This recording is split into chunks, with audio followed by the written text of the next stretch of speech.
আসন্ন এসএলএসটি পরীক্ষাকে লক্ষ্য করে আমরা এই বায়োলজির বিশেষ ব্যাচে আজকে সেল ডিভিশন টপিকটা শুরু করব। যে সেল ডিভিশনের প্রথম অংশে প্রথমেই আমরা যেটা নিয়ে ডিসকাস করে নেওয়া প্রয়োজন, যে থেকে শুরু করব হেডিং করার পর থেকে কোষ চক্র। দেখো, কোষ চক্র এটা কোষ বিভাজনের আগে একটু আলোচনা করে নিই। এই কোষ চক্র বা সেল সাইকেল বলতে আমরা কি বুঝি বা কাকে বলে, ভালো করে শুনবে। একটি কোষ বিভাজন এবং পরবর্তী কোষ বিভাজন, তাহলে একটি কোষ বিভাজনের পরবর্তী থেকে তার পরবর্তী কোষ বিভাজন শুরুর আগে পর্যন্ত কোষের মধ্যে যেসব ঘটনাবলী এবং যে সমস্ত পরিবর্তন চলতে থাকে সেইগুলোকে একত্রে একটা সাইকেল পদ্ধতি চলে, চক্রাকার পদ্ধতি চলে, এটাকে কোষ চক্র বলা হয়। প্রথম ইনফরমেশন এই কোষ চক্র কোন বিজ্ঞানী প্রথম বিবরণ দেন বা কোন বিজ্ঞানী এটা ব্যাখ্যা করেন, পারা যাবে?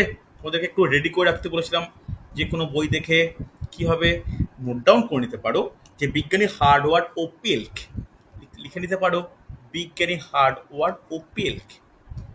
ওকে, ইম্পর্টেন্ট কিন্তু হাওয়ার্ড ও পেল্ক প্রথম এইটা সম্বন্ধে বিবরণ দেন। এবার এই কোষচক্রের সঙ্গে সম্পর্কিত একটা বিশেষ টার্ম আমাদের জন্য পরিচিত, যাকে ইংলিশে বলা হয় জেনারেশন টাইম বা বাংলায় বলতে পারি জনুকাল। এই জেনারেশন টাইম বা জনুকাল কি, কারো আইডিয়া? সুবিধা বলতে পারবে জনুকাল বা জেনারেশন টাইম বলতে কি বুঝি? দেখো একটা স্যার জনিত্রী কোষ থেকে অপত্য কোষ থেকে সৃষ্টি সেটা কি? না, এটা কিন্তু অতটা আমরা এখন জনন হিসাবে দেখবো না, আমরা এখন কোষ বিভাজন কোষ চক্র সঙ্গে সামঞ্জস্য রেখে আলোচনা করব। তো একটি কোষ চক্র জন্য যে সময়কাল প্রয়োজন তাকেই বলা হয় জনুকাল। এই জনুকালের লিস্ট আমি আর দিচ্ছি না, এটা ইনফরমেশনটা তোমাদের একটা নোট প্রোভাইড করে দেবো, তাহলে দিতে সুবিধা হবে, জাস্ট নোট হিসাবে নোট ডাউন করে নাও। বা তোমরা যদি কোনো বই কোনো প্রিভিয়াস ইয়ার্স বা কোনো জায়গায় থাকে একটু দেখে নিতে পারবে। নোট কেন বলছি, লেখাতে গেলে সময় নষ্ট হয়। আসলে মানব শরীরের ক্ষেত্রে যদি বলি, আমাদের ক্ষেত্রে কোষচক্রের সময়কাল হচ্ছে 24 ঘন্টা, হ্যাঁ কি না? প্রোক্যারিওটিক কোষে 20 থেকে 22 মিনিট, ইস্ট কোষে প্রায় 90 মিনিট থেকে 95 মিনিট। এই যে টাইমটা, যে টাইমের মধ্যে একটা কোষ চক্র সম্পন্ন হচ্ছে তাকেই কিন্তু জনুকাল বলা হয়। ওকে, এছাড়া ইঁদুরের ক্ষেত্রে একরকম, কি বলবো মানে বিভিন্ন বীজের ক্ষেত্রে বিভিন্ন রকম, এইগুলো কিন্তু পেঁয়াজের ক্ষেত্রে একরকম, ধানের ক্ষেত্রে একরকম, এর একটা লিস্ট হয়। আমি এটা একটু মনে করিও, আমি এটা প্রোভাইড করে দেবো, জায়গাটা একটু ফাঁকা রেখো, শুধু ইনফরমেশনগুলো লিখে রাখতে পারবে। ঠিক আছে, চল এবার আমরা আলোচনা করব এই যে কোষ চক্র যেটা বললাম, কারণ আমি টাইম নষ্ট করতে চাইছি না, কারণ এই ইনফরমেশন পরে লিখে নিতে পারবে। আমার যেটা আলোচনা করার দরকার সেটা আলোচনা করা খুব ইম্পর্টেন্ট। কোষ চক্র, কোষ চক্রকে যদি আমরা প্রকারভেদে ভাগ করি তাহলে কোষ চক্রকে কটা ভাগে ভাগ করতে পারি? দুটো ভাগে, কম বেশি। দুটো ভাগে, একটা ইন্টারফেজ আর একটা মাইটোটিক। ভেরি গুড, সুন্দর। একটু যে টপিকগুলো করাবো আগে থেকে একটু রেডি রাখবে, আমার কিন্তু ক্লাসে এগোতে সুবিধা হবে। ইন্টারফেজ আর একটা নোট ডাউন করবে মাইটোটিক। মাইটোটিক একটা ইন্টারফেজ আর একটা হচ্ছে মাইটোটিক, বা যেটাকে আমরা কি বলি এম ফেজ বলি, হ্যাঁ কি না? অসুবিধা নেই, চলো। এই ইন্টারফেজ কথার অর্থ কি? ইন্টারফেজ কাকে বলে? যেখানে কোষ বিভাজন হয় না, কোষ বিভাজনের একটা পূর্ব প্রস্তুতি নেয়। এই ইন্টারফেজ আবার ক ধরনের? ইন্টারফেজ আবার তিনটা, একটা G1, একটা S আর একটা G2। ভেরি সুন্দর, very good. G1, S, G2, আমি প্রত্যেকটা ব্যাখ্যা করবো, কোনো চিন্তা করার প্রয়োজন নেই। এবার এই এম ফেজ বা যেটাকে মাইটোটিক ফেজ বলি, এটা কিন্তু খুব গুরুত্বপূর্ণ, কারণ মেন কোষ বিভাজনটা কিন্তু এখানেই হয়। এটাকে কি বলা হয়? এটাকে বলা হয় বিভাজন দশা, অর্থাৎ এখান থেকেই জনিত্রী মাতৃকোষ অপত্য কোষের সৃষ্টি হচ্ছে। তাহলে এইটা ক ভাগে ভাগ করা যায় বলা যাবে? হ্যাঁ স্যার, এটা দুভাবে, একটা ক্যারিওকাইনেসিস, হ্যাঁ, মানে একটা আর হচ্ছে ক্যারিওকাইনেসিসের আবার চারটা ভাগ, প্রোফেজ, মেটাফেজ, অ্যানাফেজ, টেলোফেজ। হ্যাঁ, নোট ডাউন করে নাও। ক্যারিওকাইনেসিস, ক্যারিওকাইনেসিস বলতে কি? এটা হচ্ছে ক্যারিও কথার অর্থ আমি আগেও কোষের ক্ষেত্রে বলেছিলাম নিউক্লিয়াসের বিভাজন। আর হচ্ছে সাইটোক্লাইসিস বলতে সেটা সাইটোপ্লাজমের বিভাজন, হ্যাঁ কি না? একদম সহজ জিনিস, কমন জিনিস, একদম তোমাদের চেনা জিনিস। এবারে এই ক্যারিওকাইনেসিসের কিন্তু পরপর চারটে পর্যায় রয়েছে, ভাগ এগুলো বলা ঠিক নয়। প্রথমটা হচ্ছে প্রোফেজ, তারপরটা metaphase, anaphase, telophase. Prophase, metaphase, anaphase, আর লাস্টে নোট ডাউন করে নাও টেলোফেজ। ওকে, এই চারটে। আমাদের যখন মাইটোসিস পড়বো এই 4টে ধাপ উদ্ভিদ ও প্রাণী কোষের ক্ষেত্রে কিরূপ পরিবর্তন হয় একটু বিস্তারিত আলোচনা করবো। ওকে, হয়েছে। চলো এরপরে ভালো করে নোট ডাউন করো, তোমরা চিত্রে দেখতেই পাচ্ছ যে চক্রাকার পদ্ধতিটা কিভাবে সম্পন্ন হয় একটা কিন্তু আইডিয়া ছোট করে দেওয়া আছে। তাহলে যেটা আমি এই যে আকাশি কালারে হাইলাইট করছি, এটা কি দেখতে পাচ্ছি, এটা কিন্তু G1 দশা। G1 দশাটা অ্যাকচুয়ালি কার দশা, এটা কিন্তু ইন্টারফেজের একটা ভাগ বিশেষ, হ্যাঁ কি না? যেটা ইয়েলো কালারে মানে আমি হাইলাইট করছি, এটা কি, এটা এস দশা। আমি প্রত্যেকটা ব্যাখ্যা করব, তোমরা এই ছকটা স্ক্রিনশট নিতে পারো বা ছকটা লিখে নিতে পারো, মুখস্থ হয়ে যাবে। এখন টাইম অল্প, যেটুকু করার দরকার সেটুকুই ওইভাবে করো।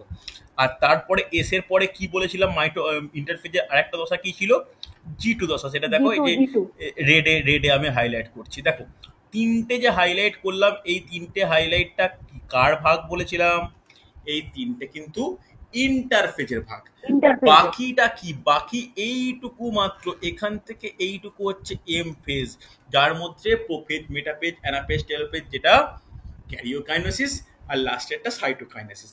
এবার এই এম আর G1 এর মাঝের দশা কি নামে পরিচিত বলো? G0 G0 নামে পরিচিত। G0 চল দেখো, তাহলে আমি G1 নিয়ে আলোচনা করব, যদিও এখানে সুন্দর করে ছোট ছোট অংশে এর মধ্যে রিপ্রেজেন্ট করা আছে। G1 দশা বা গ্যাপ 1 দশা, যেটাকে বাংলায় কি বলা হয়, বাংলায় বলা হয় প্রথম বৃদ্ধি দশা। ওকে, এই টার্মগুলো মনে রেখো, প্রথম বৃদ্ধি দশা। তাহলে এই দশায় কি ঘটে, এই দশা কিন্তু ভালো করে শুনবে, ঠিক মানে এটা বলা যায় যে পূর্ববর্তী মাইটোটিক দশা এবং কোষ বিভাজনে এস দশার যে মধ্যবর্তী পর্যায়ে, তাকে বলা হয় G1 দশা। এটাকে কি বলা হয়, এটাকে কোষ বিভাজনের সূচনা দশা বলা হয়, হ্যাঁ কি না?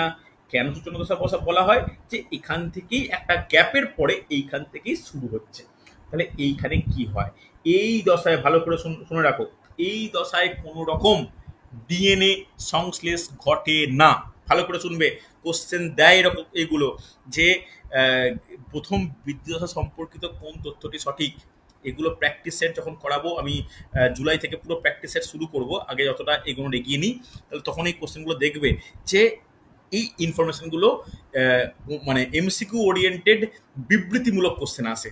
তাহলে এখানে কি হচ্ছে, এই দশাতে কখনোই ডিএনএ সংশ্লেষ ঘটে না, কিন্তু ডিএনএ সংশ্লেষের জন্য যে প্রয়োজনীয় উৎসেচক এবং আরএনএ, এদের সংশ্লেষ ঘটে। দেখো আরএনএ লেখা আছে, হাইলাইট করলাম, আরএনএ সংশ্লেষ ঘটে, ডিএনএ সংশ্লেষ ঘটে না, কিন্তু আরএনএ সংশ্লেষ ঘটে। এছাড়া নিউক্লিওটাইড, অ্যামাইনো অ্যাসিড এবং প্রোটিনের সংশ্লেষ ঘটে, হ্যাঁ কি না? এবং এই সময়, যেটা এখানে লেখা নেই, নোট ডাউন করে নাও, কোষের আকার বৃদ্ধি পায়। ওকে, এই সময় কোষের আকার বৃদ্ধি পায়, মনে থাকবে, এটা কিন্তু ইম্পর্টেন্ট। নেক্সট আমরা আলোচনা করব এস দশা। এস দশাকে কি বলা হয়, এস মানে সিনথেসিস, দ্যাট ইজ সংশ্লেষ দশা। ওকে, সংশ্লেষ দশা। দেখো আগের ক্ষেত্রে কিন্তু ডিএনএ সংশ্লেষ হয়নি, এখানে কি হবে, এখানে কিন্তু ডিএনএ অণু সংশ্লেষ ঘটে। এবং সংশ্লেষটা কি প্রক্রিয়া ঘটে, ডিএনএ রেপ্লিকেশন বা ডিএনএ প্রতিলিপিকরণ, ঠিক আছে? তাহলে ডিএনএ সংশ্লেষ কিন্তু ঘটে। ওকে, ডিএনএ সংশ্লেষ যেমন ঘটে, এই দশাতেই ঘটে হচ্ছে হিস্টোন সংশ্লেষ। দেখো এইখানে কিন্তু ছোট্ট করে ভালো করে নোট ডাউন করা আছে, ডিএনএ হিস্টোন সংশ্লেষ ঘটে। এখানে কোষের আকার আগের তুলনায় হ্রাস পায়, কিন্তু নিউক্লিয়াসের আকৃতিটা কিছুটা বৃদ্ধি পায়, হ্যাঁ কি না? ভালো করে শুনবে, এই দশায় প্রাণী কোষের সেন্ট্রোজোমের বিভাজন শুরু হয়, লিখে নিতে পারো, প্রাণী কোষের সেন্ট্রোজোমের বিভাজন শুরু হয়। দেখো লেখাই আছে চিত্রের মধ্যে যে সেন্ট্রিওলের প্রতিলিপি গঠন, তাহলে নোট ডাউন করো, প্রাণী কোষে এই দশায় সেন্ট্রোজোমের বিভাজন শুরু হয়। ওকে, মনে থাকবে, খুব ইম্পর্টেন্ট কিন্তু হচ্ছে। নেক্সট আমরা চলে যাব G2 দশা।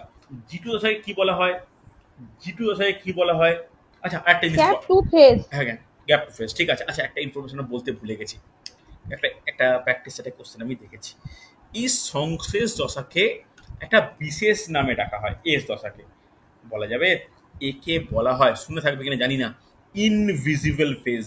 কথাটা শুনেছো, ইনভিজিবল ফেজ, বা যেটাকে বলা হয় অদৃশ্য দশা, হ্যাঁ কি না? অদৃশ্য দশা। কেউ বলতে পারবে এই দশায় কেন অদৃশ্য দশা বলা হয়? দেখো ভালো করে শুনে নাও। এস দশাকে মাইটোটিক ফেজের বা টোটাল হচ্ছে মানে কোষ চক্রের বা ইন্টারফেজ দশার ইনভিজিবল ফেজ বা অদৃশ্য দশা এই কারণেই বলা হয়, কারণ মাইটোসিস বিভাজনে সংশ্লেষ দশাতেই ক্রোমোজোমের ডিএনএ প্রতিলিপিকরণ এবং ক্রোমাটিড গঠনের প্রক্রিয়া সম্পন্ন হয়। এই কারণে এটাকে অদৃশ্য দশা বা ইনভিজিবল ফেজ বলা হয়। এই এই এই ইনফরমেশনগুলি একটু লিখে রাখা প্রয়োজন হচ্ছে। নেক্সট আলোচনা করার নোট ডাউন করে নাও যে জি2 দশা বা গ্যাপ 2 দশা, বা যেটাকে আমরা বলবো কি দ্বিতীয় বৃদ্ধি দশা। দেখো দ্বিতীয় বৃদ্ধি দশা, দ্বিতীয় বৃদ্ধি দশা। ওকে, তাহলে এই দ্বিতীয় বৃদ্ধি দশার মধ্যে কি ব্যাপার, এখানে কিন্তু ইন্টারফেজের সমাপ্তি দশা। এই দশায় কি হয়, প্রোটিনের সংশ্লেষ ঘটে, কিন্তু প্রোটিনটা একটা স্পেশালিটি আছে, বেমতন্তু গঠনকারী প্রোটিনের সংশ্লেষ ঘটে। যেমন সংশ্লেষ দশার সমস্ত প্রোটিনের সংশ্লেষ ঘটছে, এখানে নোট ডাউন করে নেওয়া প্রয়োজন।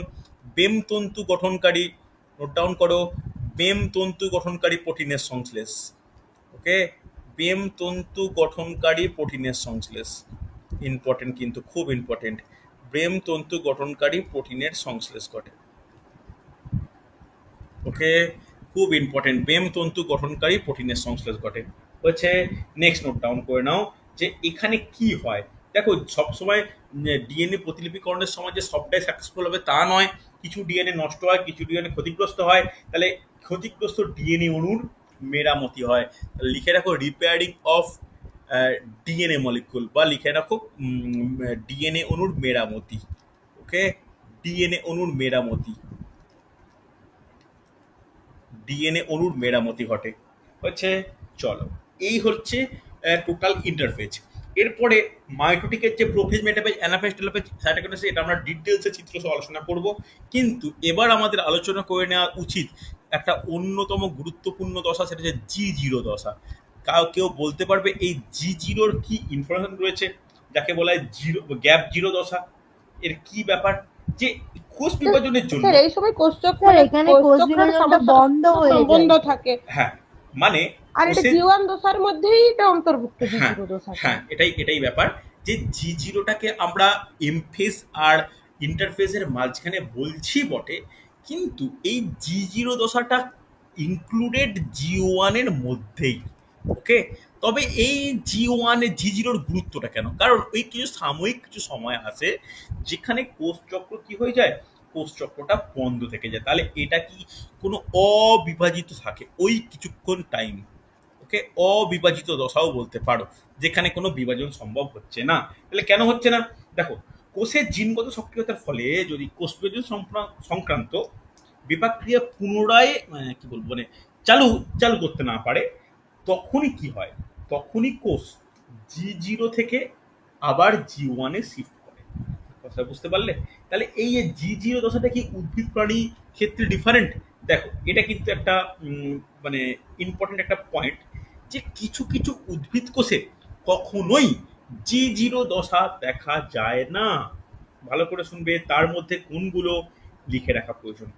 প্যারেনকাইমা আর ফাইলোব্লাস্ট কোষ। সুন্দর, নোট ডাউন করো, উদ্ভিদের প্যারেনকাইমা কোষ আর ফাইব্রোব্লাস্ট কোষ, এদের মধ্যে কিন্তু জি0 দশা অনুপস্থিত।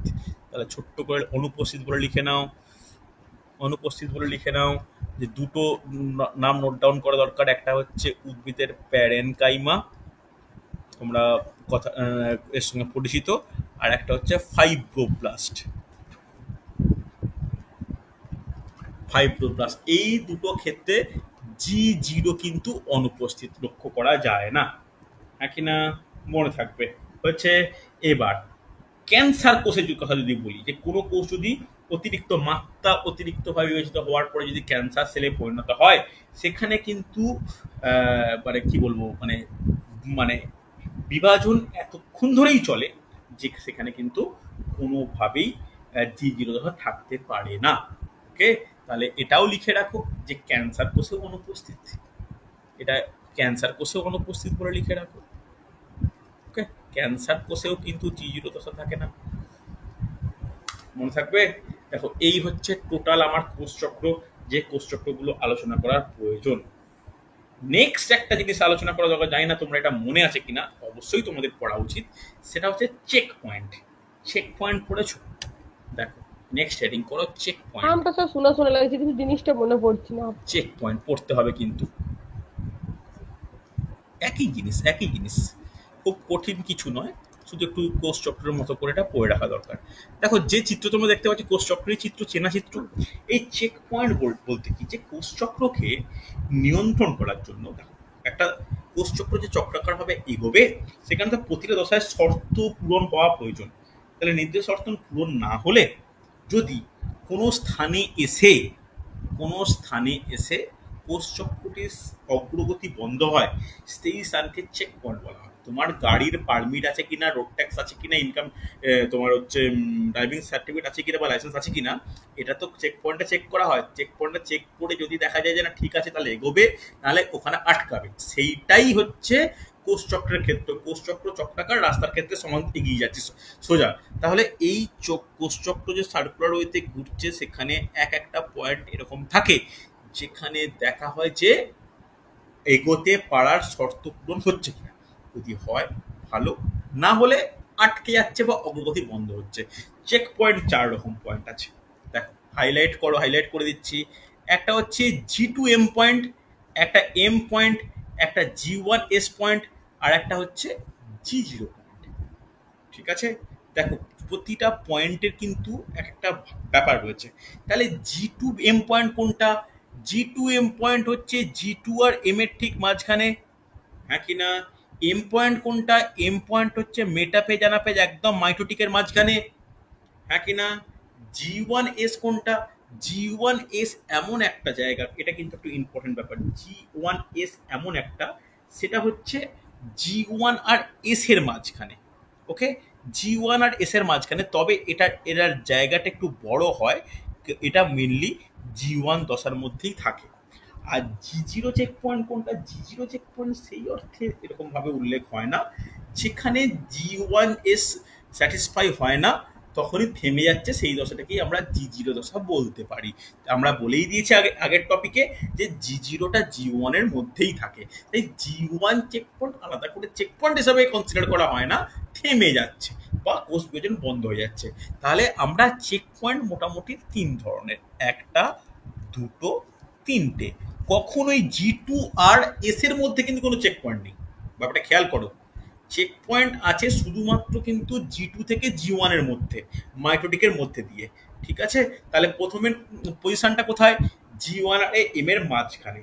তাহলে কখন হয়? দেখো G1 আর M-টা আগে আলোচনা করি, সরি ভুল বললাম, G2 আর M-টা, G2 আর M-টা একটু আলোচনা করি। তাহলে G2 আর M-এ কি আলোচনা, মানে কি আলোচনা করা প্রয়োজন? যে G2 থেকে M-এ ঢুকছি, কি কি দেখা হয়? যে প্রথমেই দেখা হয়, যেটা একটু আগে আলোচনা করলাম, যে ডিএনএ ক্ষতিগ্রস্ত আছে কিনা। রিপেয়ার তো G2-র কাজ, রিপেয়ার হয়েছে কিনা ঠিকঠাক। রিপেয়ার ঠিকঠাক হলে চলো M-এ ঢুকতে পারবে। কোষ আর নিউক্লিয়াসের আয়তন ঠিক আছে কিনা চেক করা হয়। যদি চেক করা মানে চেক কমপ্লিট হয়ে যায়, চলো তাহলে সে হচ্ছে প্রবেশ করবে। এম চেক পয়েন্টে কি করা হয়? ক্রোমোজোম বেমজোমের সঙ্গে যুক্ত হয়েছে কিনা, হ্যাঁ কিনা। আর G1S এ কি করা হয়? কোষের আকৃতি, হরমোনের পরিমাণ, ডিএনএ ক্ষতিগ্রস্ত আছে কিনা, হ্যাঁ কিনা। এবার একটা জিনিস অ্যাড করে নাও এখানে, এখানে যে একটা যেটা এখানে উল্লেখ করা নেই, নোট ডাউন করে নাও, হিস্টোন প্রোটিনের পরিমাণ। ওকে, প্রপার হিস্টোন প্রোটিন আছে কিনা, হিস্টোন প্রোটিনের উপস্থিতি, এটাও কিন্তু চেক করা হয়। ওকে, নোট ডাউন করবে, হিস্টোন প্রোটিনের উপস্থিতি যদি থাকে, তখনই কিন্তু সে G1 থেকে S এর দিকে তাকে এগিয়ে নিয়ে দেবে, না হলে কিন্তু আবার এটাকে স্টপ করে G0 দশায় পরিণত করবে, হ্যাঁ কিনা।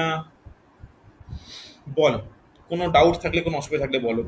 এটা মোটামুটি মনে পড়ছে, এটা কিন্তু কোষচক্রের মধ্যেই গুরুত্বপূর্ণ, বা এটা আছেও, করতেও হয়। হ্যাঁ, কারো কোনো ডাউট থাকলে বলো। এটা শুধু কি স্যার, এই চেক পয়েন্টে কি শুধু ইন্টারফেস দশাতেই হয়? মানে প্রোফেজ থেকে মেটাফেজ দশায় যখন যাচ্ছে তখন তো এটাকে চেক পয়েন্ট বলছে না নাকি? মানে দেখো আমি একটা জিনিস বলি, একটা জিনিস দেখো, এই যে এই গোটা পয়েন্টটা কি, যেটা হলুদ দিয়ে দেখালাম,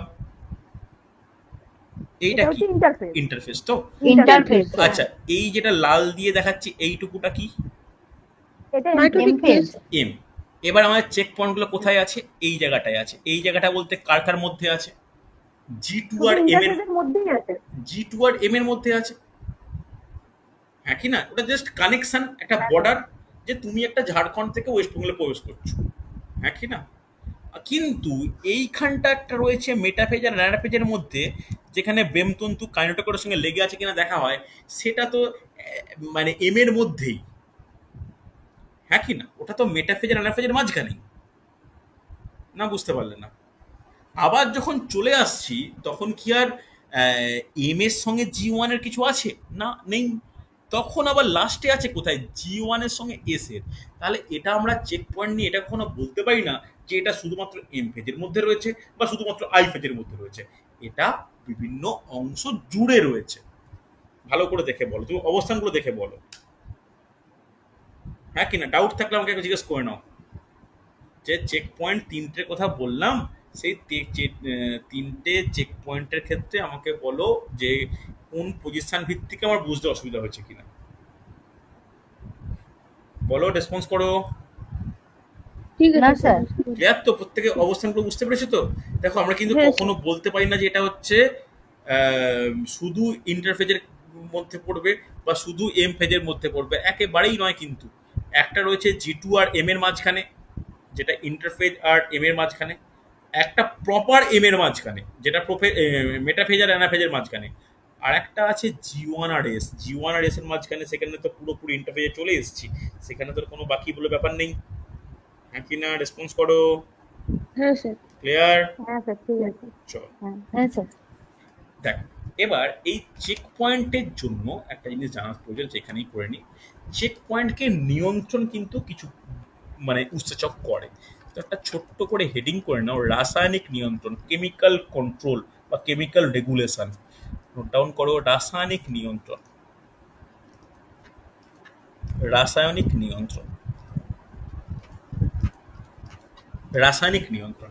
দেখো, রাসায়নিক নিয়ন্ত্রণ বলতে কি, একটি বিশেষ উৎসেচক রয়েছে, যে উৎসেচক নাম তোমরা ফুল ফর্ম বললে খুশি হব, যেটা হচ্ছে এমপিএফ। কেউ বলতে পারবে এমপিএফ এর ফুল ফর্ম কি? একটা বিশেষ উৎসেচক। Maturation promoting factor. আরেকবার mitosis promoting factor. Maturation promoting দেখো ফ্যাক্টর। না। দেখো, আচ্ছা শোনো, দুজন দুটো অ্যান্সার বললে। একটা মাইটোসিস প্রমোটিং ফ্যাক্টর, আর একটা বললে ম্যাচুরেশন প্রমোটিং ফ্যাক্টর। কোনটা সঠিক কোনটা ভুল? দুটোই দুটাই সঠিক। ঠিক। মাইটোসিস মানে তো দুটোই কোষ সঠিক। বিভাজনে থাকে। দুটোই ঠিক। দুটোই ঠিক। লিখে নাও তোমরা যে ম্যাচুরেশন প্রমোটিং ফ্যাক্টর বা মাইটোসিস প্রমোটিং ফ্যাক্টর, যেটাকে এমপিএফ বলে। এই এমপিএফ হচ্ছে এমন একটা উৎসেচক, যে উৎসেচকটা কোষ মানে কোষের বিভাজনটাকে নিয়ন্ত্রণ করে। তাহলে এটাতে যে এই উৎসেচকটা নিয়ন্ত্রণ করছে বলে একে এমপিএফ বলছে। এমপিএফটা বাস্তবে কোন উৎসেচক? নোট ডাউন করো, protein kinase. Protein. Note down করো, প্রোটিন কাইনেজ। পড়ে থাকবে, পড়তেই হবে, এটা পড়তেই হবে, এটা থাকবেই থাকবে, খুব ইম্পর্টেন্ট এমসিকিউ এর জন্য। তাহলে প্রোটিন কাইনেজ নামে বিশেষ উৎসেচক থাকে, যেটাকে এমপিএফ বলা হয়, যেটাই কি করে, প্রমোটিং বা যেটাকে রেগুলেটিং করে। এই উৎসেচকের দুটো অধ একক রয়েছে, যেমন রাইবোজোমের দুটো অধ একক থাকে, এখানে এরও দুটো অধ একক আছে। কি কি? একটা হচ্ছে এটা ক্যাটালিক ক্যাটালাইটিক। অধায়ক, আরেকটা সাইক্লিক। এই তো মনে আছে তো, সুন্দর, ভেরি গুড। একটা নোট ডাউন করো, ক্যাটালাইটিক অধ একক, আর একটা হচ্ছে সাইক্লিন। ওকে, সাইক্লিন। তার মধ্যে ক্যাটালাইটিক অধ একক কাজ কি? এ লিখে নাও, আমার লেখা স্পেস নেই। ক্যাটালাইটিক অধ একক কি কাজ করে? এটা প্রোটিনের মধ্যে এটিপি অণুর ফসফেটকে স্থানান্তরিত করে। লিখে নাও, লিখে নাও, প্রোটিনের মধ্যে এটিপি অণুর ফসফেটকে স্থানান্তরিত করে। লিখেছো? হ্যাঁ কি না? হ্যাঁ স্যার। হচ্ছে। আর সাইক্লিনের কাজ কি? সাইক্লিনের কাজ হলো, সাইক্লিন হচ্ছে রেগুলেটরি অধ একক। এটা কোষ চক্রের সঙ্গে প্রোটিনের পরিমাণকে নিয়ন্ত্রণ করে। ওকে,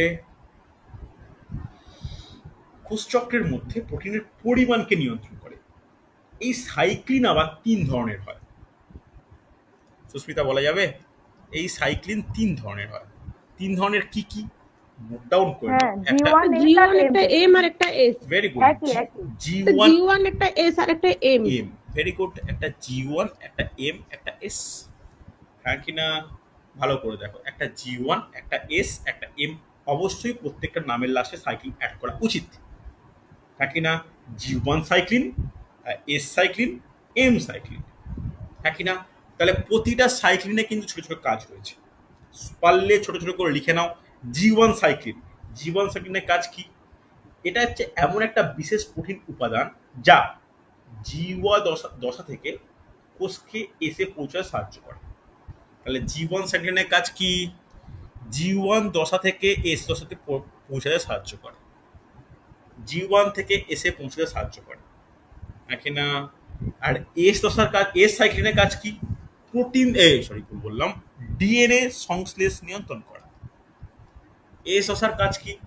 ডিএনএ সংশ্লেষ নিয়ন্ত্রণ করা আর এম সাইক্লিনের কাজ কি এটা সম্পূর্ণ এম দশাকে নিয়ন্ত্রণ করা সম্পূর্ণ এম দশাকে নিয়ন্ত্রণ করা অর্থাৎ এই প্রোটিন কাইনেজের কাজটাই তো নিয়ন্ত্রণ তাহলে এই নিয়ন্ত্রণমূলক কাজটাই হচ্ছে এমপিএফ বা প্রোটিন কাইনেজ করে থাকে নাকি না কোনো ডাউট থাকলে আমাকে বলো ক্লিয়ার হচ্ছে লেখা হচ্ছে প্রত্যেকের হ্যাঁ স্যার। ঠিক আছে চল নেক্সট আমরা আলোচনা করা শুরু করবো দেখো মোটামুটি কোষ চক্র চলে গেলাম এরপরে আলোচনা করতে হবে একদম যে বেসিক যে কোষ বিভাজন সেই কোষ বিভাজন নিয়ে এবার হেডিং করো এতক্ষণ তো কোষ চক্র পড়ছিলাম এবার হেডিং করো কোষ বিভাজন আজকে মাইটোসিসটা শেষ করতেই হবে পরের দিন তাহলে মিওসিসটা বড় পার্টটা শেষ করলে টপিকটা কমপ্লিট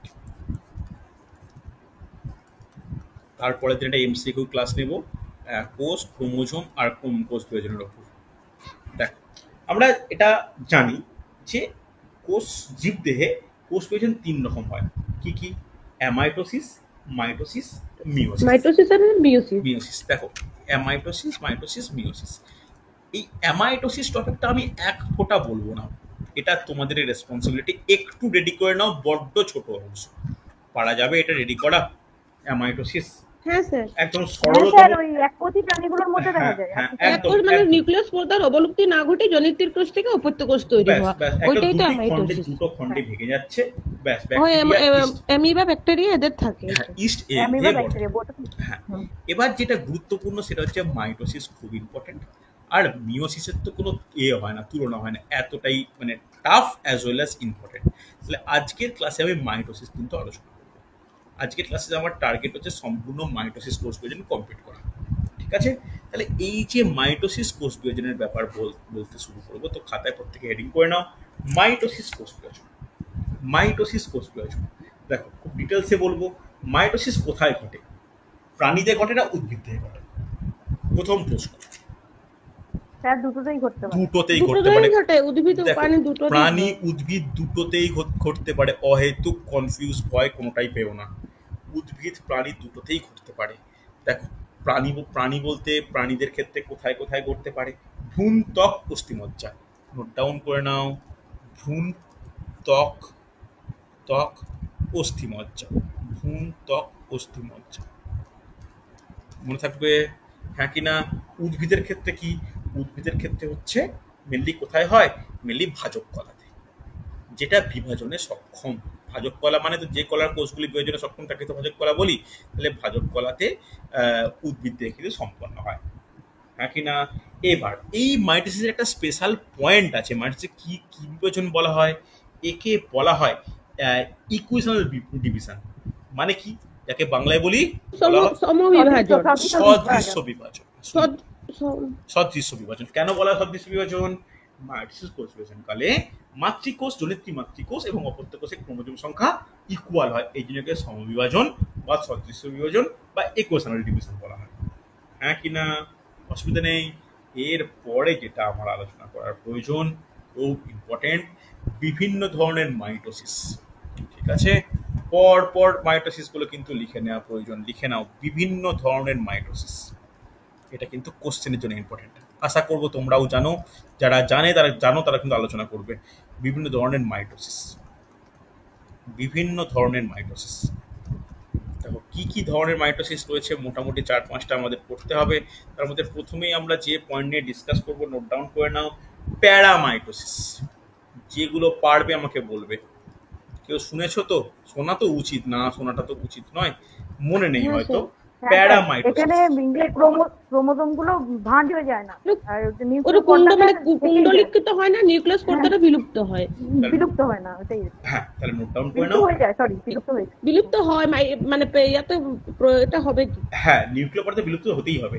নোট ডাউন করে নাও যে মাইটোসিস কোষ বিভাজনে নিউক্লিয় পর্দা বিলুপ্ত হয়, স্পিন গঠিত হয়, কিন্তু ক্রোমোজোমগুলো কুণ্ডলীকৃত হয় না, তাকে বলা হয় প্যারামাইটোসিস। এই ক্ষেত্রে আরেকটা জিনিস আমাদের মনে রাখাটা প্রয়োজন, এটা কিন্তু ক্রোমোজোমগুলি নিরক্ষীয় তলে কিন্তু সজ্জিত হয়ে যায়, কিন্তু কুণ্ডলীকৃত হয় না। লিখে নাও, লিখে নাও, ইম্পর্টেন্ট কিন্তু যেগুলো বললাম। স্যার আরেকবার বলুন স্যার। হ্যাঁ, অফকোর্স নোট ডাউন করো যে নিউক্লিয় পর্দা বিলুপ্ত হয়, নিউক্লিয় পর্দা বিলুপ্ত হয়, নিউক্লিয় পর্দা বিলুপ্ত হয়। যে মাইটোসিস কোষ বিভাজনে নিউক্লিয় পর্দা বিলুপ্ত হয়, স্পিন্ডিল গঠিত হয়, স্পিন্ডিল গঠন হয়। লিখে রাখো, নিরক্ষীয় তলে ক্রোমোজোমগুলি সজ্জিত হয়, কিন্তু কুণ্ডলীকৃত হয় না। ক্রোমোজোম সজ্জিত হলেও কুণ্ডলীকৃত হয় না। লিখে নাও, সজ্জিত হলেও কুণ্ডলীকৃত হয় না, কুণ্ডলীকৃত হয় না। হচ্ছে নেক্সট আমরা 2 নম্বর যেটা আলোচনা করব, নোট ডাউন করে নাও, যে ইউমাইটোসিস। ইউমাইটোসিস, দেখো ইউ কথার অর্থ মানেই আমরা জানি ইউক্যারিওটিক থেকে আরম্ভ করে ইউ মানেই কি? ইউ মানে সেটা হচ্ছে একটা আদর্শের দিকে মুভ করে, যে একটা আদর্শ কোনো জিনিস। তাহলে ইউমাইটোসিস বলতে আমরা কি বুঝি বলা যাবে? ক্রোমোজোমগুলো কুণ্ডলীকৃত হয় আর ওই আদর্শ স্পিন্ডল গঠিত হয়। দেখো সব আগেরটার মধ্যে, স্পিন্ডল গঠিত। দেখো আগেরটার মতো প্রতিটা পয়েন্টই থাকবে। এখানে কি হবে, যে ক্রোমোজোমগুলি কুণ্ডলীকৃত হয়। তাহলে যে মাইটোসিস কোষ বিভাজনে ক্রোমোজোমগুলো কুণ্ডলীকৃত হয়, নিউক্লিয় পর্দা বিলুপ্ত হয়, আদর্শ স্পিন্ডল গঠিত হয়, নিরক্ষীয় তলে সজ্জিত হয়, তাকেই বলা হয় আদর্শ মাইটোসিস বা ইউমাইটোসিস। আর একটা নামও আছে ইউমাইটোসিস বাদ দিয়ে, কি বলা হয়? Extra nuclear mitosis. লিখে রাখো, এই পয়েন্টটা কিন্তু ইম্পর্টেন্ট, নাহলে মনে থাকবে না। লিখে রাখো যে extra nuclear mitosis,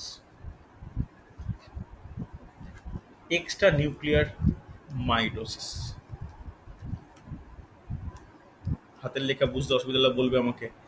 extra nuclear mitosis লেখা হয়েছে, তাহলে সবগুলোই হয় না, কোনো ব্যাপার নেই হয়েছে। নেক্সট নোট ডাউন করো যে ক্রিপ্টোমাইটোসিস। ক্রিপ্টোমাইটোসিস, ক্রিপ্টোমাইটোসিস বলা যাবে। ক্রিপ্টোমাইটোসিস কাকে বলে? এর আরেকটা বিশেষ নাম কি আছে? এর নাম হচ্ছে সিউডোমাইটোসিস বা ছদ্মমাইটোসিস। মনে থাকবে, সিউডো বা স্যার এগুলো সবই এক আছে, শুধু ওই ক্রোমোজোমগুলো যেটা থাকে না, যেটা নিরক্ষীয় তলে যেটা সজ্জিত হয় বলছিল, ওটা হয় না। একদমই তাই, নিরক্ষীয় তলে সজ্জিত হয় না, সব একই থাকবে। দেখো পয়েন্ট কিন্তু ওই 4টে। নিউক্লিয় পর্দা বিলুপ্ত হচ্ছে কিনা, স্পিন্ডিল গঠন হচ্ছে কিনা, নিরক্ষীয় তলে সজ্জিত হচ্ছে কিনা, কুণ্ডলীকৃত হচ্ছে কিনা। এক্ষেত্রে নিউক্লিয় পর্দা বিলুপ্ত হবে, স্পিন্ডিল গঠিত হবে, কুণ্ডলীকৃত হবে, কিন্তু ক্রোমোজোমগুলি নিরক্ষীয় তলে সজ্জিত হবে না। লিখে নিতে পারবে। দেখো 4টে তো পয়েন্ট, 4টে পয়েন্টের মধ্যে একটা পয়েন্টের উপর ভিত্তি করে আমরা পার্থক্য করছি, হ্যাঁ কিনা? হচ্ছে, চল লেখা হয়েছে, হলে বলবে, একটু তাড়াতাড়ি করো। নেক্সট নোট ডাউন করো, প্রোমাইটোসিস। প্রোমাইটোসিস, প্রোমাইটোসিস, এই প্রোমাইটোসিস কাকে বলে? প্রোম বলতে কি আদি, এটাকে আরেকটা নামও আছে, এটাকে পেরিমাইটোসিসও বলে, বা যেমন এটা এক্সট্রা নিউক্লিয়ার মাইটোসিস বললাম, এটাকে কি বলা হয় জানো? এটাকে বলা হয় intra nuclear mitosis. Intra nuclear mitosis. Okay, তাহলে এই যে প্রোমাইটোসিস বললাম, এই প্রোমাইটোসিস কাকে বলে? দেখো এটা না, এটা স্যার একটা নিউক্লিয় পর্দাটা বিলুপ্ত হয় না। ভেরি গুড, সুন্দর। এখানে সব ঠিক আছে, নিউক্লিয় পর্দা বিলুপ্ত হয় না, কিন্তু স্পিন্ডল গঠিত হয়, ক্রোমোজোমগুলি কুণ্ডলীকৃত হয়, তারা নিউক্লিয় তলেও সজ্জিত হয়। এবার একটা কোশ্চেন আসে, এই প্রোমায়োটোসিস কার দিয়ে লক্ষ্য করা যায়? এই প্রোমায়োটোসিস কার দিয়ে লক্ষ্য করা যায়? এটা লক্ষ্য করা যায় ওদের মনে হয় প্রোক্যারিওট, ছত্রাক-শৈবাল। প্রোক্যারিওটিক কোন আদি কোষযুক্ত ছত্রাক শৈবালের দেহে কিন্তু লক্ষ্য করা যায়। প্রোক্যারিওটিক বা ছত্রাক শৈবাল এদের দেহে কিন্তু এই প্রোমায়োটোসিস লক্ষ্য করা যাচ্ছে, হ্যাঁ কিনা? নেক্সট আর একটা লাস্ট পয়েন্ট নোট ডাউন করো, এটাকে আমি ঠিক এদের মধ্যে রাখছি না, মানে এরা চারটে টাইপ একই রকম, ঠিক আছে? চারটে ফ্যাক্টরের উপর ভিত্তি করে একটা যখন না, তখন এই একটা না এর উপর ভিত্তি করে প্যারা, ইউ, ক্রিপ্টো আর প্রো। ক্লিয়ার? তাহলে প্যারার ক্ষেত্রে কোনটা হয় না? কুণ্ডলীকৃত হয় না। ইউ এর ক্ষেত্রে কোনটা হয় না? ইউ এর ক্ষেত্রে হচ্ছে তোমার এটা পরপর ইউ যদি বলা হয়, ইউ এর ক্ষেত্রে কুণ্ডলীকৃত হচ্ছে, বিলুপ্ত হচ্ছে, স্পিন্ডল গঠিত হচ্ছে আর সজ্জিত হচ্ছে, প্রত্যেকটা পজিটিভ। ক্রিপ্টোর ক্ষেত্রে কোনটা হয় না? ক্রিপ্টোর ক্ষেত্রে হচ্ছে সজ্জিত হয় না। আর প্রো এর ক্ষেত্রে কি হয় না?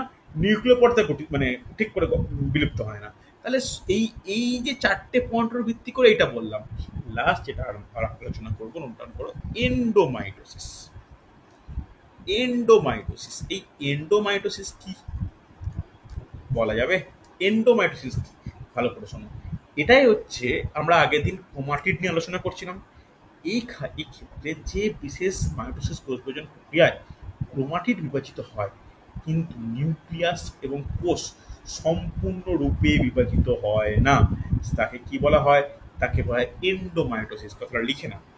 যে ক্ষেত্রে ক্রোমাটিড বিভাজিত হলেও নিউক্লিয়াস ও কোষ সম্পূর্ণ বিভাজিত হয় না, তাকে বলা হয় এন্ডোমাইটোসিস।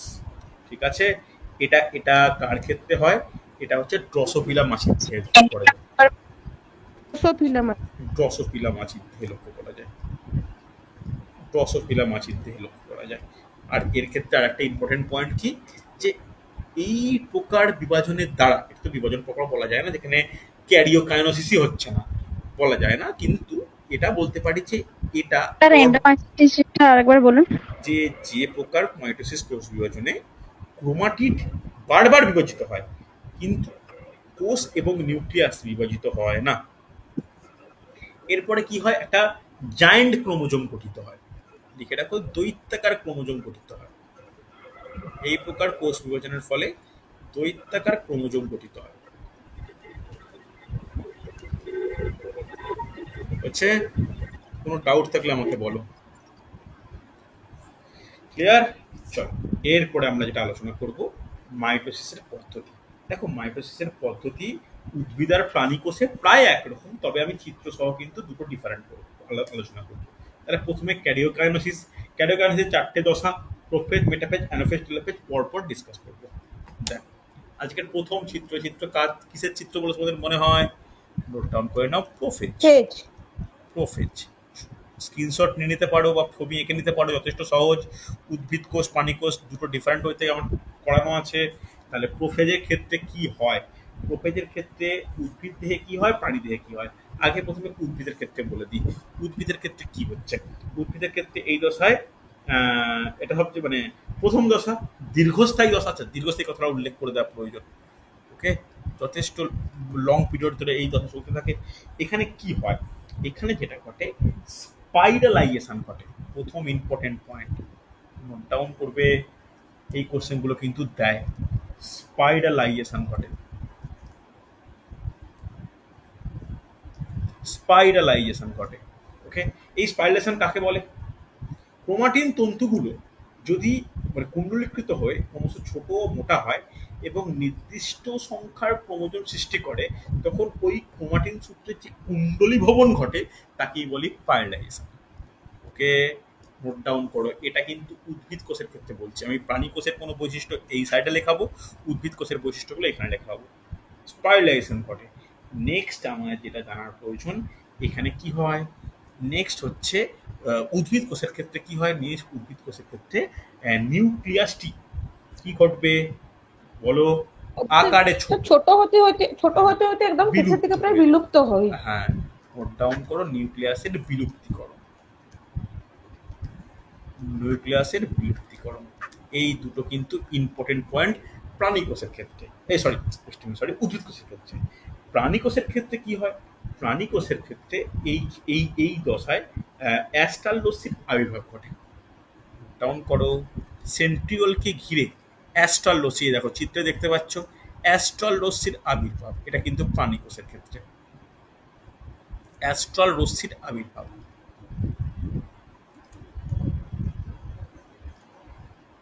হচ্ছে খুব গুরুত্বপূর্ণ পয়েন্ট কিন্তু হচ্ছে, ভালো করে শুনবে, এই পয়েন্টগুলো যথেষ্ট ইম্পর্টেন্ট। ক্লিয়ার?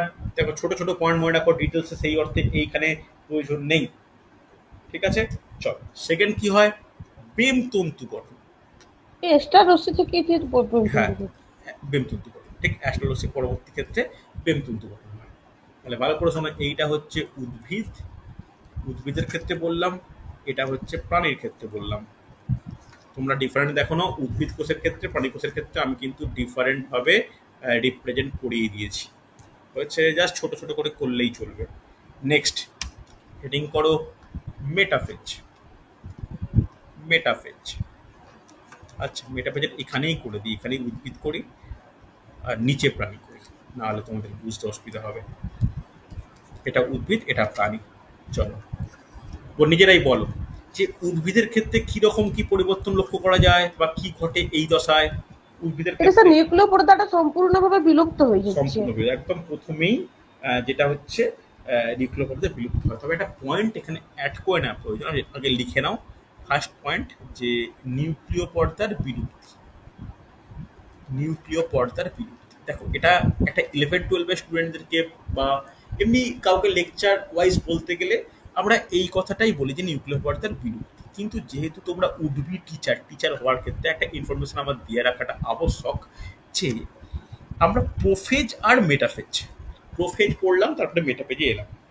প্রোফেজ আর মেটাফেজের পরে একটা ঠিক মেটাফেজের আগের মুহূর্তে একটা দশা বর্তমান, যেটাকে বলি আমরা প্রো মেটাফেজ। কখনো শুনেছ প্রো মেটাফেজ? প্রোফেজ এর শেষ হয়ে যাচ্ছে, মেটাফেজের ঠিক আগে একটা ক্ষণস্থায়ী দশা।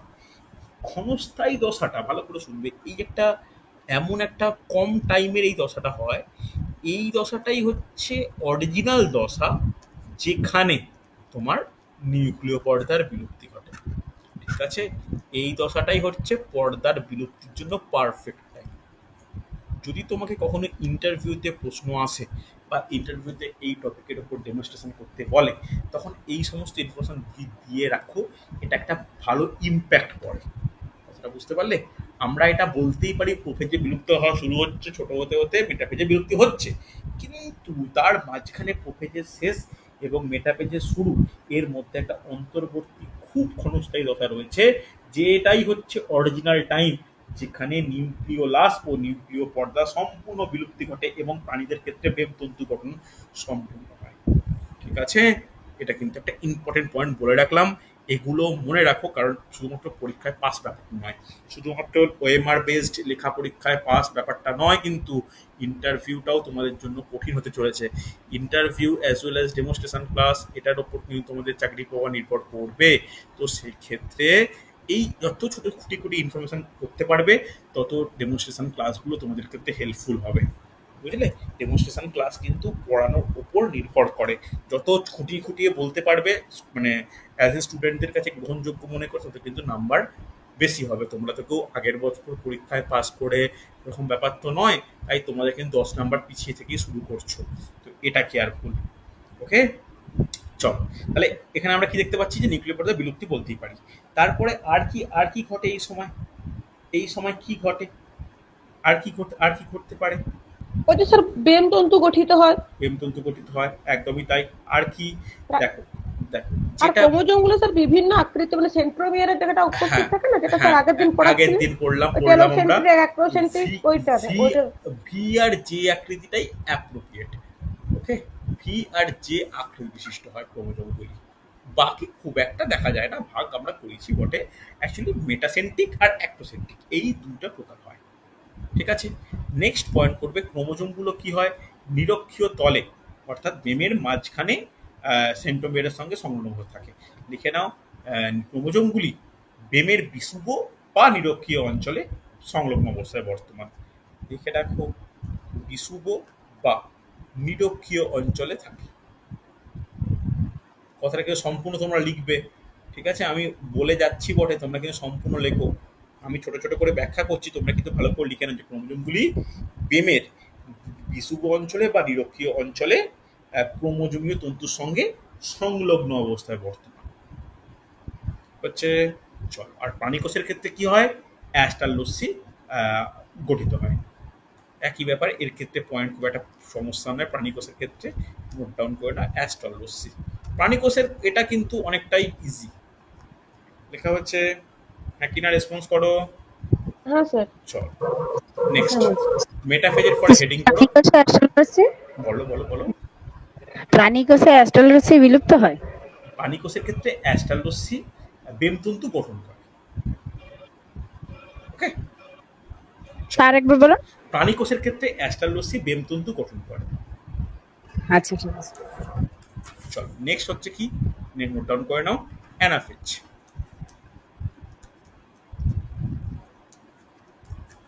অ্যানাফেজ, দেখো চিত্র দেখতেই পাচ্ছ। অ্যানাফেজে আমি প্রাণী আর উদ্ভিদ কোষ দুটো কোষের ডিফারেন্ট আমি ছবি ইউজ করেছি প্রত্যেকের বোঝানোর ক্ষেত্রে। চল, অ্যানাফেজের ক্ষেত্রে কি হয়, উদ্ভিদের ক্ষেত্রে কি দেখা যায়? উদ্ভিদের ক্ষেত্রে কি দেখা যায়? স্যার ক্রোমাটিড গুলো অপত্য ক্রোমোজোমে রূপান্তরিত হয় তো এনাফেজে। হয়, তবে এখানে সবথেকে যেটা আচ্ছা, ভালো, সবথেকে ক্ষণস্থায়ী দশা।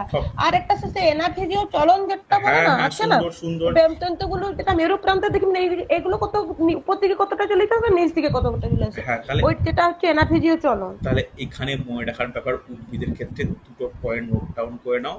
ফার্স্ট হচ্ছে অ্যানাফেজিও চলন। ওকে, অ্যানাফেজিও চলন। ওকে, অ্যানাফেজিও চলন। আর তারপরে নোট ডাউন করবে স্টেম বডি। এই স্টেম বডি কিন্তু কোশ্চেনের জন্য গুরুত্বপূর্ণ। এই স্টেম বডি কাকে বলে? নোট ডাউন করে নাও যে বেমের মাঝখানে বেমতন্তুগুলি পরস্পর মিলিত হয়ে একটা প্রশস্ত অঞ্চল গঠন করে, যাকে স্টেম বডি বলা হয়। হ্যাঁ কি না? থার্ড পয়েন্ট করবে উদ্ভিদের ক্ষেত্রে, যেমন আমি এখানে সেন্ট্রোমিয়ারের অবস্থা অনুযায়ী দু প্রকার গঠন হয়েছিল, ভি আর জে আকৃতি। কার ক্ষেত্রে? এটা হচ্ছে তোমার মেটাফেজের ক্ষেত্রে। এইখানে কিন্তু যেটা আমরা গত ক্লাসে আলোচনা করেছি, ভি, জে, আই আর আরেকটা কি ছিল, এল, চার প্রকার কিন্তু গঠন হয়, অর্থাৎ মেটাসেন্ট্রিক, সাবমেটাসেন্ট্রিক, অ্যাক্টোসেন্ট্রিক, টেলোসেন্ট্রিক, চারটে আকৃতির কিন্তু ক্রোমোজোম গঠিত হয়। কিনা মনে থাকবে? যথেষ্ট গুরুত্বপূর্ণ এই পয়েন্টগুলো, এগুলো কিন্তু খুব ইম্পর্টেন্ট। তাহলে এই উদ্ভিদের ক্ষেত্রে এই তিনটে পয়েন্ট আমাদের মনে রাখাটা আবশ্যক। কি কি? একটা অ্যানাফেজিও চলন। স্টেম বডিটা আরেকবার বলুন। স্টেম বডিটা আরেকবার বলছি, লিখে নাও যে বেমের মাঝ বরাবর বেমতন্তুগুলি পরস্পর মিলিত হয়ে যে সংগঠন গড়ে তোলে তাকে স্টেম বডি বলা হয়। হচ্ছে, বলো বলো বলো। আরেকবার বলুন। বেমের মাঝ বরাবর বেমতন্তুগুলি পরস্পর মিলিত হয়ে যে সংগঠন গড়ে তোলে।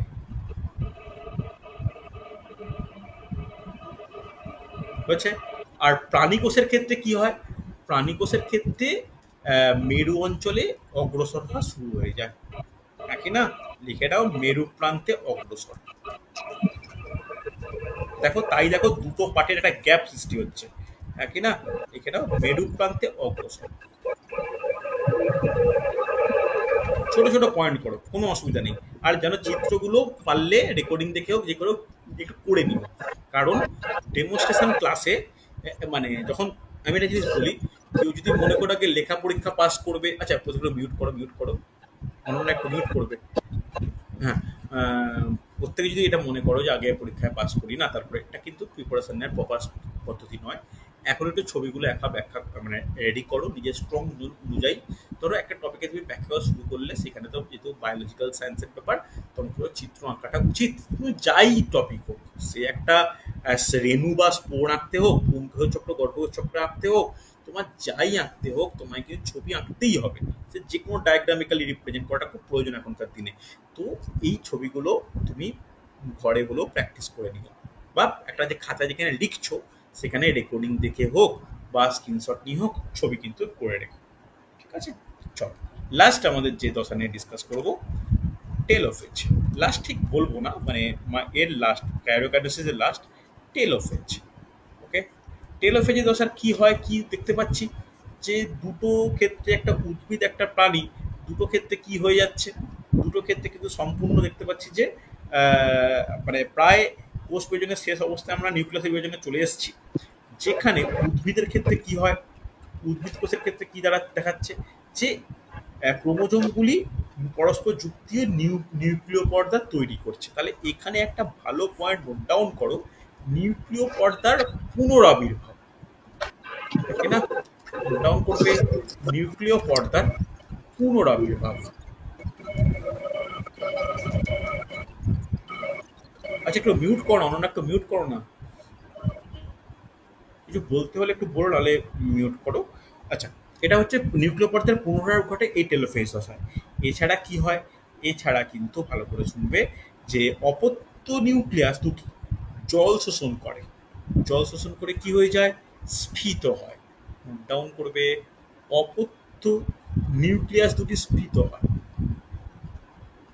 অপত্য নিউক্লিয়াস দুটি স্ফীত হয়। স্ফীত বা কিছুটা একটা পরিণত দশার দিকে মনে হয়, কারণ এর কারণ কি, জল শোষণ করে, ফলে মনে হয় যে নিউক্লিয়াস দুটি স্বাভাবিক আকৃতি ধারণ করেছে, হচ্ছে হ্যাঁ কি না? তাহলে দেখো এই হচ্ছে টেলোফেজের ব্যাপার। এই টেলোফেজ হয়ে যাওয়া মানে ক্যারিওকাইনেসিস প্রায় কমপ্লিট। তাহলে আমাদের যেটা মনে রাখা প্রয়োজন যে এতগুলো দশা পড়লাম, প্রোফেজ, মেটাফেজ, অ্যানাফেজ, টেলোফেজ, একটা রিদিম ওয়াইজ যদি দেখি তাহলে আমরা এইভাবে বলতে পারি, ভালো করে দেখো, interphase, prophase, metaphase, anaphase, telophase, একটা উদ্ভিদ একটা প্রাণীকোষ ওয়াইজ সুন্দর করে রিপ্রেজেন্ট করা আছে। এটা একটু স্ক্রিনশট নিয়ে নাও, ঠিক আছে? দেখে নাও, প্রত্যেকটা দশা অনুযায়ী কিন্তু আলোচনা করা হয়েছে। প্রোফেজ, মেটাফেজ, অ্যানাফেজ, টেলোফেজ কিভাবে প্রত্যেকটা ডিফার করছে। এইখানে দেখো নিউক্লিয়াস হচ্ছে নিউক্লিয় পর্দার পুনরাবির্ভাব, কার ক্ষেত্রে, দুটো ক্ষেত্রে, প্রাণীকোষ উদ্ভিদকোষ দু ক্ষেত্রেই, হ্যাঁ কি না? কোনো ডাউট থাকলে বলো। খুব ভালো ছবিটা দেওয়া আছে, এই ছবিটা কিন্তু খুবই ইম্পর্টেন্ট আমাদের জন্য। এটা এই ছবিটা ভালো করে পড়ে রাখতে পারলে কোষ বিভাজনের, মাইটোসিস কোষ বিভাজনের অর্ধেক অংশ কিন্তু পড়া হয়ে যাবে, হ্যাঁ কি না? তাহলে ক্যারিওকাইনেসিস বা আমাদের যে নিউক্লিয়াসের বিভাজন এইভাবে সম্পূর্ণ হয়, নিউক্লিয় পর্দার বিভাজনের মাধ্যমে বা বিভাজন, এবং নিউক্লিয় পর্দার বিভাজন কথাটা ঠিক শোনাচ্ছে না, নিউক্লিয় পর্দার অবলুপ্তিকরণ এবং পুনরাবির্ভাব, তার সঙ্গে প্রাণীকোষের ক্ষেত্রে বেমের স্থানান্তর, যে বেম পরবর্তী ক্ষেত্রে মানে বেম তন্তুগুলোই নিউক্লিয়াস গঠন করতে সাহায্য করছে।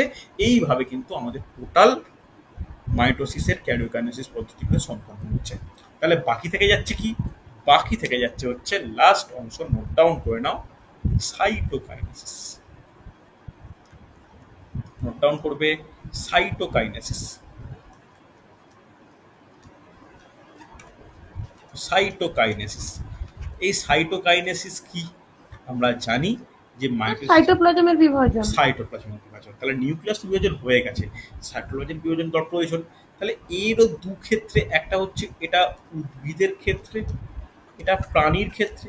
তাহলে উদ্ভিদ আর প্রাণীর ক্ষেত্রে কিভাবে কি পার্থক্য লক্ষ্য করা যায়? পার্থক্য তো অবশ্যই আছে, আছেই তো, কারণ দুজনের তো সাইটোপ্লাজম ডিফারেন্ট। তাহলে উদ্ভিদের ক্ষেত্রে কি করে, উদ্ভিদের ক্ষেত্রে যে টেলোফেজ যখন চলে তখনই কিন্তু সাইটোকাইনেসিস স্টার্ট হয়।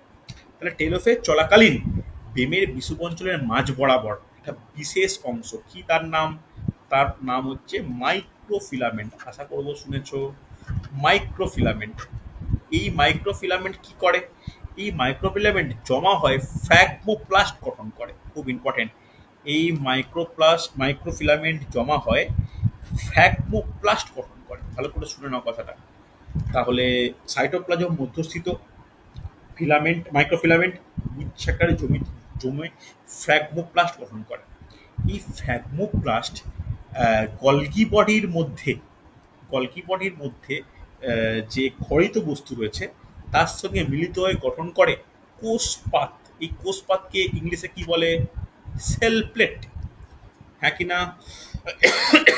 সেল প্লেট বা কোষপাত গঠন করে।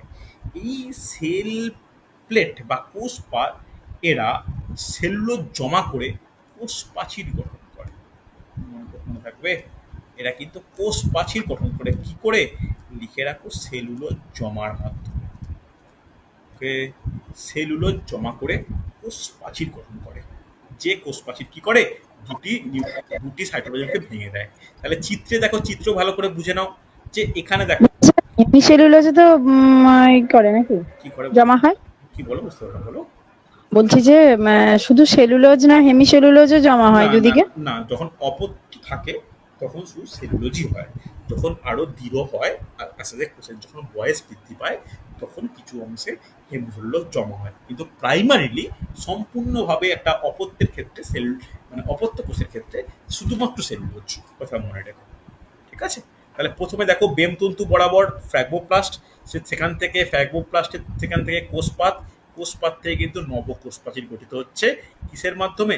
সেলুলোজের মাধ্যমে। ক্লিয়ার? হ্যাঁ কি না? চলো, হ্যাঁ স্যার। এবার একটা এটা হচ্ছে এমনি কোষের আলোচনা হয় যে প্রাণী কোষের যে সাইটোপ্লাজমের বিভাজন এটা কোন পদ্ধতিতে সম্পন্ন হয়। এই যে পদ্ধতিটার নাম নোট ডাউন করে নাও, ক্লিভেজ পদ্ধতি।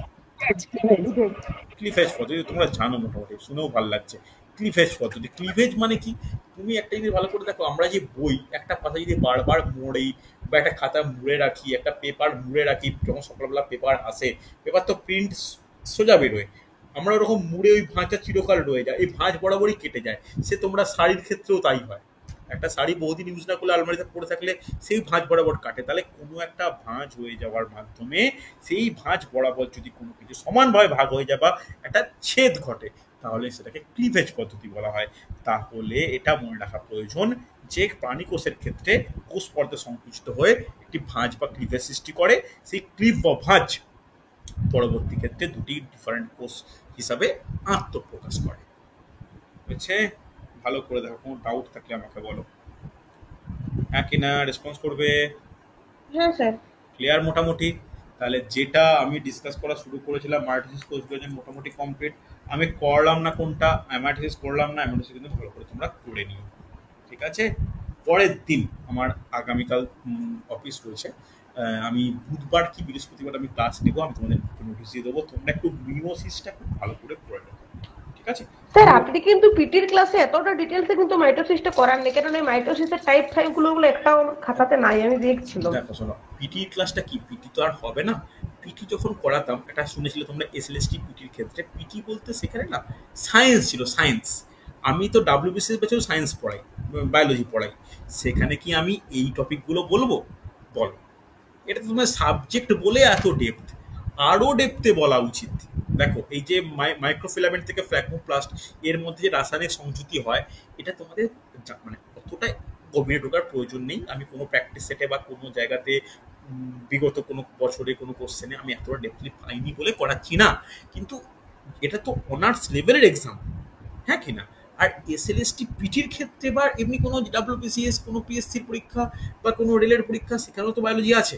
সেখানে বিভাজনের জাস্ট নামগুলো লেখাও, কী কী হয় লেখাও, ব্যাস কমপ্লিট। কিন্তু এক্ষেত্রে তোমাকে একদম এই যে চেক পয়েন্টের সঙ্গে এই যে অধে এককগুলো, এগুলো তো কখনোই লেখানো পসিবল নয়, তাই না? এটা তোমাদের জন্যই একমাত্র।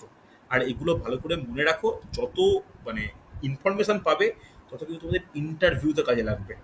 বুঝতে পারলে? ইন্টারভিউ কিন্তু খুব ইম্পর্টেন্ট একটা প্রসেস। চলো, তোমাদেরকে একটা রিকোয়েস্ট করছি, আমি চিত্র সহ ব্যাখ্যা করবো, একটা ওয়েট করো, আমি চিত্র সহ ব্যাখ্যা করবো প্রতিটা দশা উপদশা। তোমরা এই 2-3 দিনে যতটা পড়া হয়েছে সেটাও পড়ো, তার সঙ্গে মিওসিসটা খুব ভালো করে পড়ে রেখো, কারণ মিওসিসটা একটু একটু মানে কি বলবো, কমপ্লিকেটেড। যেহেতু মানে এর আবার মিওসিস 1-এরও যেহেতু প্রত্যেকটার কি রয়েছে, উপদশা রয়েছে প্রোফেজ 1-এর। তাহলে এই যেহেতু উপদশা রয়েছে, লেপ্টোটিন, জাইকোটিন, প্যাকাইটিন, ডিপ্রোটিন, ডায়াকাইনেসিস, তো প্রতিটা যদি চিত্রসহ বলি, তার কোন কোন ক্ষেত্রে ক্রসিং ওভার করছে, ক্রসিং ওভারের একটা আলাদা টপিক হবে, তো এই টপিকটা কিন্তু কমপ্লিকেটেড এবং কঠিন টপিক হয়ে যায়, অনেক কিছু মাথায় রাখতে হয়, তার সঙ্গে ছবির একটা ব্যাপার থাকে। তো তোমরা না যে কোনো বই, তোমার যে সময় পড়াশোনা করেছো 11-12 বই খোলো, সেটা হলেও চলবে। গ্র্যাজুয়েশনের কোনো বই নোট দেখো, কিন্তু মিওসিসটা না একটু রেডি রাখো, তাহলে আমার বলতে সুবিধা হবে। হ্যাঁ, কে কি বলছিলে বলো? স্যার আমি একটা জিনিস জিজ্ঞেস করছিলাম, হুম। ওই কোষ পর্দায় যে আঙুলের মতো ভাঁজগুলো দেখা যায়, ভেতরের দিকে যেগুলো থাকে সেগুলোকে কি মেসোজোম বলে তো? বলো। আর বাইরের দিকের গুলোকে ফিব্রি বলে, ফিব্রি বা বড় অংশগুলোকে ফিব্রি, ছোট অংশগুলোকে পিলি। না বড়গুলো দুটোকে কি একসঙ্গে ক্রোমাটোফোর বলে? মানে ক্রোমাটোফোরটা কি? না, ক্রোমাটোফোরের সঙ্গে এর কি সম্পর্ক? ক্রোমাটোফোরটা তাহলে কোথায়? ক্রোমাটোফোর কি? ক্রোমাটোফোর ক্রোমাটোফোর কাকে বলে তোমরা বলো? ক্রোমাটোফোর আমি তো প্লাস্টিকের মধ্যে পড়েছি। ক্রোমাটোফোর 3 ধরনের হয়: ব্যাকটেরিয়াল ক্রোমাটোফোর, নীলাভ সবুজ ক্রোমাটোফোর, ক্যারোটিনয়েড। ও হ্যাঁ হ্যাঁ হ্যাঁ স্যার। ক্রোমাটোফোর তো তোমার প্লাস্টিডের মধ্যে, আর যেটা বাইরের দিকের হ্যাঁ যে উপবৃদ্ধি সেটা ফিম্বরি বা পিলি। হ্যাঁ, সেটা আর তো ভেতরের দিকে তো মেসোজোম তো? হ্যাঁ, কিন্তু এর সঙ্গে ক্রোমাটোফোরের তো কোনো সম্পর্ক নেই। আমি তো এরকম কিছু না না না বলিনি কখনো। খেয়াল খেয়াল রেখো। না, আপনি একটা জায়গায় বলেছিলেন যে কোষ পর্দার আঙুলের ন্যায়ের ভাঁজগুলিকে মাইক্রোভিলাই বলে। মাইক্রোভিলাই বলতে গিয়ে আমি ভুল করে ক্রোমাটোফোর বলে হ্যাঁ ফেললাম, হ্যাঁ, মানে মাইন্ডটা অন্যদিকে চলে গেছে। মাইক্রোভিলাই আমি বলছি যে তাহলে ফিব্রি ফিব্রি আর বাইরের দিকে। হচ্ছে ওই মেসোজোমটাকে একসাথে কি মাইক্রোভিলাই বলতে পারি তো? যে কোনো ভিতরের দিকে যে খাঁজ ভিতরের দিকে বেরিয়ে আসছে, হ্যাঁ একে মাইক্রোভিলাই বলতে পারি। হ্যাঁ। ঠিক আছে, যে কোনো ভিতরের দিকে যে মেসোজোমটা তাহলে কি স্যার? মেসোজোমটা কি আচ্ছা, তাহলে? মাইক্রো একই জিনিস? শোনো, মাইক্রোভিলাই বলতে আমরা কি বলতে পারি, যে কোনো, যদি ভালো করে শুনবে, এটা না এমন একটা, এটা কিন্তু আমাদের শরীরের অন্ত্রের ক্ষেত্রেই কার্যকরী মাইক্রোভিলাই। যে কোষের মধ্যে ছোট ছোট ছোট ছোট এমন কোনো উপবৃদ্ধি যেটা কোষের কি করে, শোষণ ক্ষমতা কিছুটা বাড়িয়ে দেয়। এটা মেনলি থাকে কোথায় জানো? মানে হজম যেখানে করার প্রয়োজন হয়, জীবাণুকে নষ্ট করার যেখানে কোনো প্রয়োজন হয়, খাদ্য থেকে পুষ্টি সংযোগ মানে সংগ্রহ করার প্রয়োজন হয়, তখনই কিন্তু এই মাইক্রোভিলাইয়ের ব্যাপারটা আসে। আর যেহেতু এই প্রতিটা কাজ যেটা বললাম এটা অন্ত্র বা ইন্টেস্টাইনের সঙ্গে সম্পর্কিত, তাই এটা হচ্ছে অন্ত্রেবর্ত। হ্যাঁ, আর কি জিজ্ঞেস করছিলে? মেসো, শুনতে পেলাম না। Sir mesosome. মেসোজোম। আরে মেসোজোম মেসোজোম তো সবার ক্ষেত্রে হয় না। Mesosome only for bacterial prokaryotic, যেটা আদি নিউক্লিয়াসযুক্ত হ্যাঁ কোষের ক্ষেত্রে। প্রোকারিওটিক সেলে। হ্যাঁ, হ্যাঁ তাদের হ্যাঁ ক্ষেত্রে যদি হচ্ছে, তাদের তো আর কোষ পর্দার গঠন বলতে পারি, তাই কোষ পর্দা তো বলা চলে না। ওখানে ওখানে এটা বলতে পারি হুম, যে একটা বাইরের যে আস্তরণ, সেটার যে ভাঁজ, হুম। সেই ভাঁজটাকেই বলা হয় মেসোজোম। এটা মেনলি প্রোক্যারিওটিক কোষের ক্ষেত্রে। ঠিক আছে, দেখো কোষ ভিত্তিক কিন্তু নাম পরিবর্তন হয়, এটা কিন্তু